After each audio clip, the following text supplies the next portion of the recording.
put an end to this topic once and for all, turn the Hubble round and show us Earth in real time, zooming in onto a place so that we can see what's happening at that place, and we know that there is something up there looking down on us from space. But they will not do it. They can't do it. It can't. It doesn't exist. It literally doesn't exist. It's all fraud. It's all fake. Pretty much everything NASA puts out is fraudulent. Nobody has actually really gone all the way across Antarctica. Yeah. Now there are millionaires out there who could assemble the resources to make an expedition and completely go across and chart Antarctica and make a name for themselves, being the first person to do that. Yeah. But nobody ever does. Now you can actually measure the temperature of the moonlight next to the temperature of the shade of the moonlight, and you'll find the moonlight is colder than the shade, the opposite from the sun.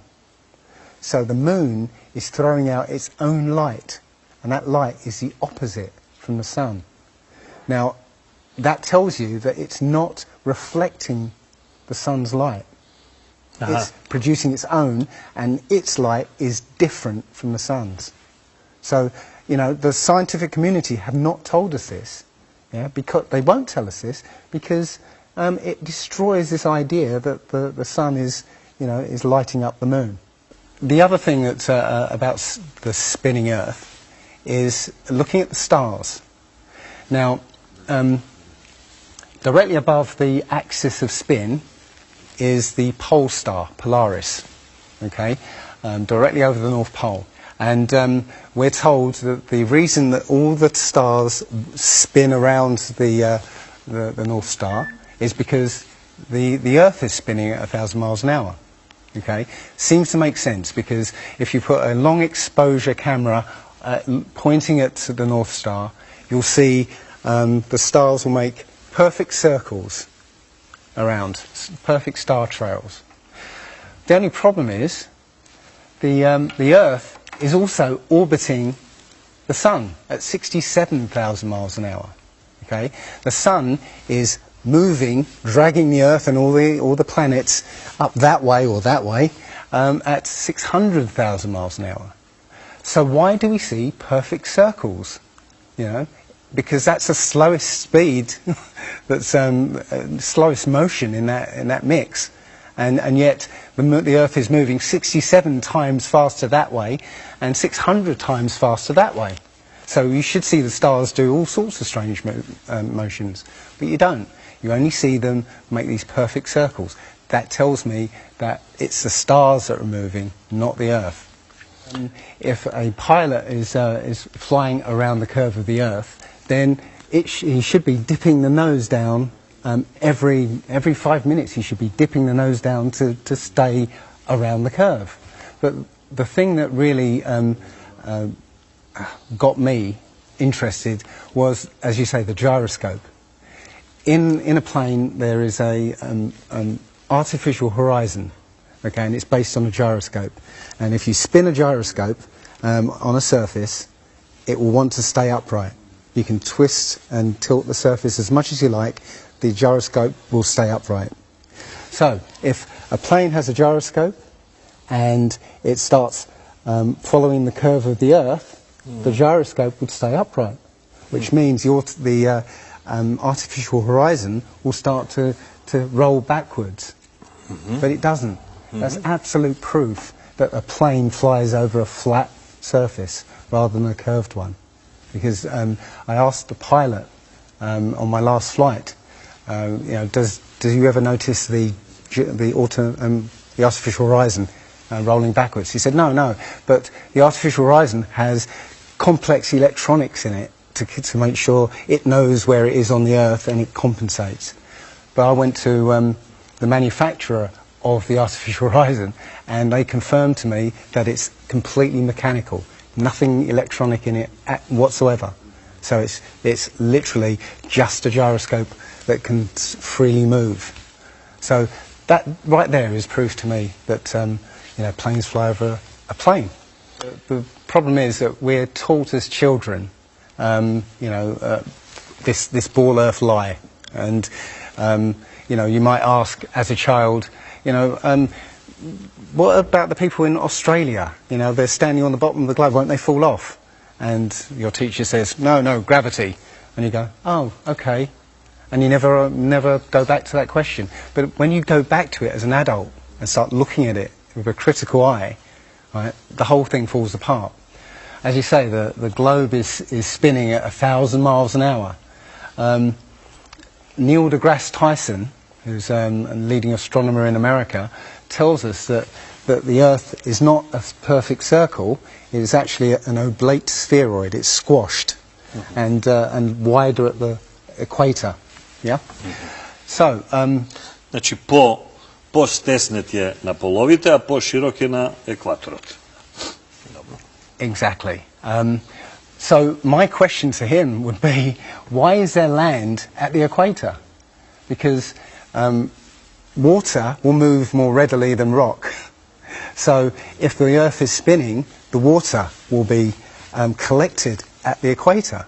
I mean, if you spin a wet tennis ball, okay, you spin a wet tennis ball, the water shoots off at the equator, essentially. So all the water will be gathered around the equator. So why is there land at the equator? Doesn't make any sense. It seems like Admiral Byrd found the edge of the dome, okay, while he was out there. And as soon as he left there, they started firing missiles straight up, I believe, to try and test how far that dome went. If you watch the trajectory of the space shuttle, it doesn't go straight up. It always goes in a curve and out to sea. Yeah, and if you see it, Why is that? well, because Is it normal to go straight up? Well, as fast as he can to go out of the atmosphere? I've been talking to a few people in sort of the scientific community, and they'll say, no, straight up isn't the right way to go. You have to sort of go sort of around the curve and get speed to get into orbit. But still, the point is that they actually go horizontal. The space shuttle goes horizontal. It never goes any further up. It goes horizontal, very, very low down in the atmosphere, because it drops its external tank while it's still in the atmosphere. So, you know, it's still in the atmosphere while it's horizontal. So it never gets any higher, and it goes out of sight. Not because it goes too high, because it goes too far downrange. And it seems that nobody's ever on the space shuttle, and the proof of that is the Challenger disaster. In I believe it's 1986, the Challenger exploded just after takeoff and killed 7 astronauts. But it turns out that 6 of the astronauts are still alive, and most of them are using their original names. And you can find pictures of them. They're using the same names, and they're doing ordinary jobs now. Teachers, lecturers, lawyers, whatever. But they're still alive. And you can see whenever the space shuttle lands, you can hear it. It's a loud jet engine. You watch any video of the space shuttle landing, you can tell it's a jet engine. It's a jet-powered aircraft. That's it. It's not a glider. In my video, I show you a glider, how that seems, and then I show you the space shuttle, and yeah, it's not a glider. It's an aircraft, and that's what they're fooling us. Taking billions of dollars in and giving us images and fake planes for that 10 billion, you know, however many billions of dollars it is. That isn't the first thing that's been hidden over the years. I mean, we're all driving petrol cars because 100 years ago, the Rockefeller family basically cornered the market on oil, and the car industry was going electric. So, you know, all cars would have been electric from the get-go, but they basically forced everybody to use petrol cars, and have hidden this secret. And literally, you know, we could be running around in electric cars that have unlimited mileage by now, but we're still using these 100-year-old machines, dirty machines, because of a secret that's been kept. It's easy. If everybody's been trained into believing that this is real, right, and there's space, and it's within our interests to explore space and go to the moon, go to Mars. Yeah, people will pay for it, and they're making billions. And yeah, there's more to it, because I believe there's a big deception coming, and it's to do with aliens, because now since Roswell, 1947, that was the first time anybody had ever understood the idea of aliens. But since then, we've been bombarded with science fiction and the idea of aliens, and most people believe there are aliens out there. So they've prepared us for an alien invasion or an alien saviour. And I think the flat Earth came along at the right moment to educate people, to make people believe or understand that we've been lied to. And if you know, as I know in my heart now, that that is real and this isn't, I will not be fooled by aliens coming, because there are no aliens. There's no space. Yeah, it's all fantasy by Disney and NASA. Well, the Bible has a very, very clear view of what this place is, and it matches that place more than it matches this. Okay, and what it says is the great deep is under it, just water. It's just deep water, and above the firmament is water. And it says in Genesis that he separated the water below from the water above, and made a space, and then made dry land appear out of the water. So what's under the flat Earth? Well, it's water, and it just goes on. Again, I don't know for sure, because I've not been under there. I don't know what's past the outside of, or the first few hundred miles of Antarctica. But everything I've seen over the last year and a half tells me that is true and this isn't. And I'm starting to believe and trust my intuition about this. It's true, because this world is very different from what most people think it is. There are very powerful people who essentially rule this world right now. And the ordinary person is a slave in this world. And slaves aren't educated. They're taught what they need to, or they need to know. That's it. They're not taught truth. They're taught what they need to know. And so you're taught enough so that you can, do the paperwork and operate the machinery, but you're not meant to know what's really going on, because that's the power they have over us. They know what's going on, how this world works. We don't, so they can control us. In my opinion, that the Big Bang theory and the theory of evolution and the ball Earth theory are all interlinked, and they're all there to make us feel as though we're insignificant. We're small, tiny, miniature, unimportant pieces of slime crawling around on a speck of dust in an infinite universe. If that's true, and there's no purpose, there's no meaning to anything, then our owners can do whatever they want with us. Then, this is all accidental, so food can be genetically modified because it's imperfect. We can be modified because we're imperfect.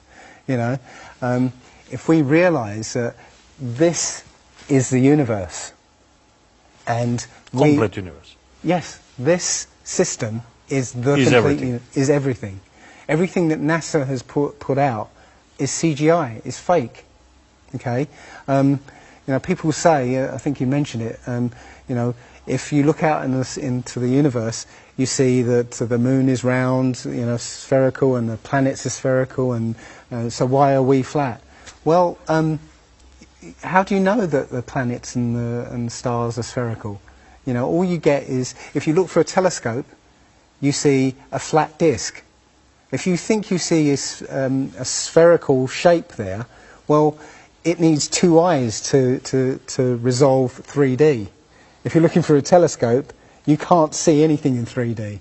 It's going to be flat anyway. So all you see is a flat blob of light. It's only NASA that's given you these beautiful pictures of so-called planets and stars. Yeah. So it's a fallacy to say, well, everything else out there is spherical, so we must be. You know, how this is special. You know, so why? It's like saying a basketball is round, so why isn't the court round? You know, it's a fallacy. So this idea of a ball Earth, theory of evolution, the Big Bang, is all about making us feel nothing, so that we can be used. If everybody realised how special we all are, how unique every single life is, then this whole world would change overnight. We wouldn't allow ourselves to be used by this cabal. We wouldn't allow this planet to be destroyed, because they're destroying it because, oh, it's just an accidental planet, one of millions. We've found other Earths, you know. Eventually, if this one gets too messed up, we'll go to another one.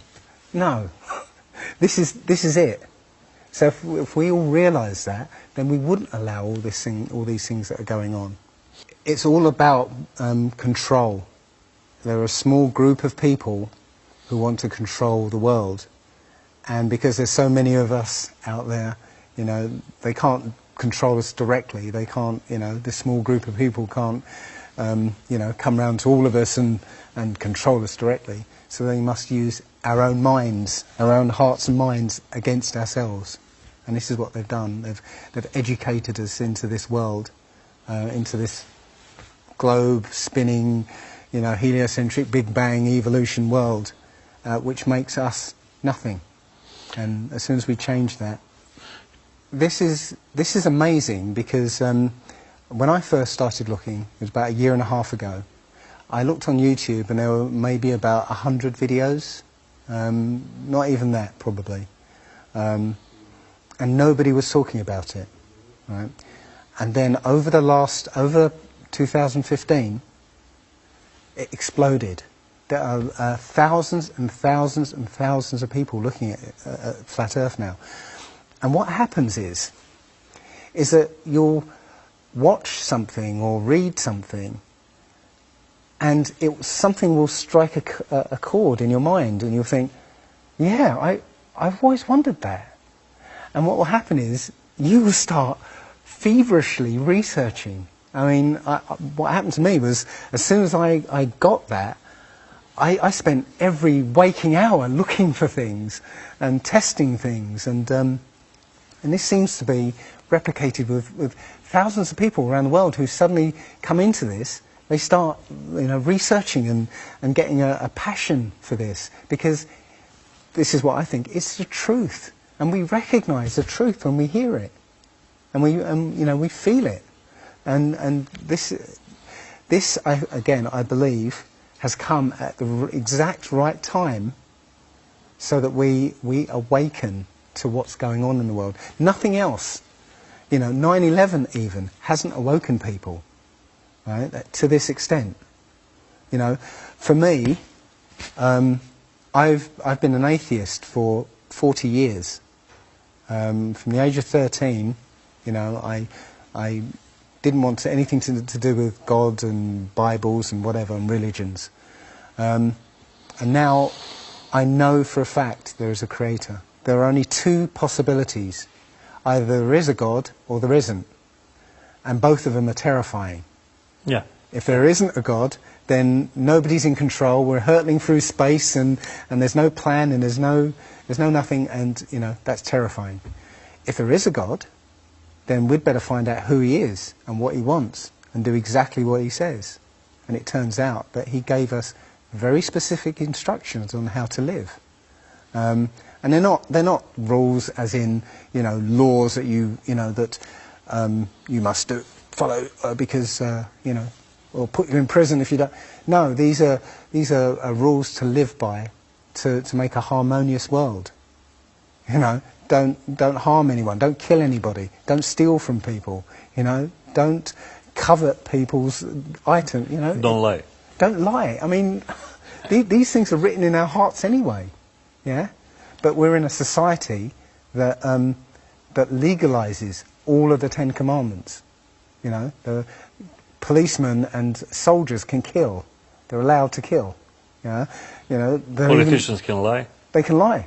They are lying all the time. They're actually. lying all the time. Police have been told that they are allowed to lie to try and get to catch somebody.